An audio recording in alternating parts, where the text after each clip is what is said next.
My Lords, I'd like to support my noble friend Lord Markham's amendment, Amendment 71, and it was criticised from all the other benches on grounds of fairness. And I just want to interrogate slightly what the critics mean by this regulator will make things fairer. We're, of course, a very fair-minded people, famously. You can always appeal to a Brit's sense of fair play, but the word can be ambiguous. Does it mean equity? Does it mean merit? Or does it mean need? Suppose that Lord Basserman of Brighton and I were to go in to buy a cake together, and he spent £3 on it, and I spent £2. What would be the fair distribution? Would it be a 60-40 distribution, in other words, dependent on what we'd put in? Would it be 50-50?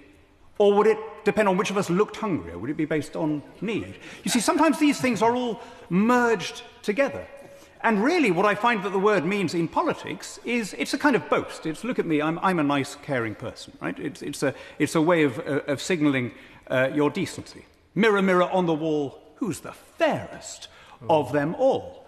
And I think when applied to this particular case, what we're really in danger of doing is entering into a kind of Atlas Shrugged world where we, politicians and state regulators, decide what is fair rather than leaving it to those most involved.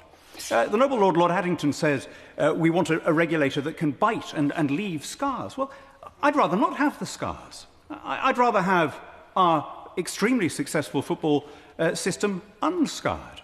Lord Addington added that it had existed for decades without regulation. Well, I think that tells us something. OK, I accept that this is, we've lost that argument and we're going to get some kind of regulator. But I would appeal to the government, at least on the other amendments in this group. The noble lady, the Minister, during second reading and again at the beginning of the committee stage, repeatedly said that she wanted the scope of the regulator to be restricted. And I don't for a second doubt her sincerity. We also have heard lots of people on all sides already trying to extend its scope, not to limit and circumscribe it, but quite the opposite. Indeed, you look down the list of some of these amendments, we see that even before it's come into law, we have people saying, but it needs to apply to women's games, and we need to have regulations on diversity of ticket holders and all this kind of stuff. So which of those is likely to happen?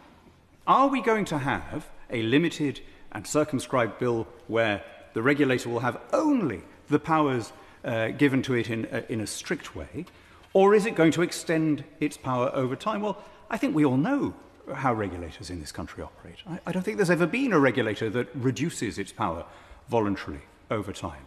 And so for that reason, it is worth setting out now, in committee stage, in terms what some of these restrictions are. We need to say some of the things that the regulator will expressly not be allowed to do. It's no good just saying that wasn't in the bill, because we know that that's not how regulators operate. So it's a little bit like the Bill of Rights to the US Constitution. You need to say, just for the avoidance of doubt, these things are not in the power of the regulator. And if it's too much to insert that into the legislation, it would be very nice at least to hear it from the front bench officially, so that that can be referred back to when the time comes.